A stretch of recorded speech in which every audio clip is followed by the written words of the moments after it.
సంపద చుట్టూ మానవ సమాజం దాని చుట్టూ తిరుగుతూ వస్తుంది. దీంట్లో భాగంగానే కుల వ్యవస్థ ఏర్పడింది. మరి ఏ విధంగా మనం ఈ కులాన్ని హైలైట్ చేస్తూ పొలిటికల్గా వెళ్ళగలం? మీరు కులాన్ని హైలైట్ చేస్తే అంతా కలిపి మీరు ఒక 2%, 3% కూడా లేవు మనం, మీరు అంటే మనం కూడా చెప్పడం. మరి ఏ విధంగా మీరు సాధిస్తారు నంబర్ని? రెండు, పాలిటిక్స్లో అసలు పాలిటిక్స్ ఫామ్ అయిందే వెల్త్ చుట్టూ తిరగడం. వెల్త్ లేకుండా మీరు పొలిటికల్గా ఎలా సక్సీడ్ అవ్వగలరు? నంబర్ లేకుండా, ఇప్పుడు సపోజ్ కులాన్ని డివైడ్ చేసుకోకపోతే నంబర్ వెరీ మైనారిటీ మీరు, మరి ఏ విధంగా మీరు సాధిస్తారు ఓట్లు?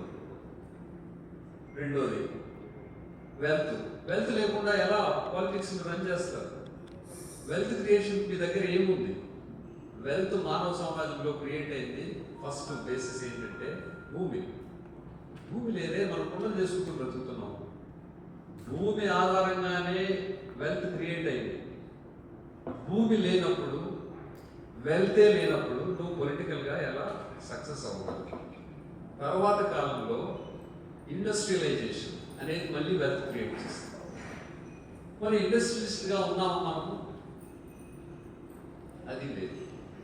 సో నా పాయింట్ ఏంటంటే, పూర్ణచంద్రరావు గారు, మీరు సమాజం మీద అవగాహన ఉన్న వ్యక్తులు, సమస్యలు ఎన్నో చూసిన వ్యక్తులుగా, ప్లీజ్ అడ్రస్ మరి పొలిటికల్గా ఎలా మనం ఈ హర్డిల్స్ని దాటి ఆ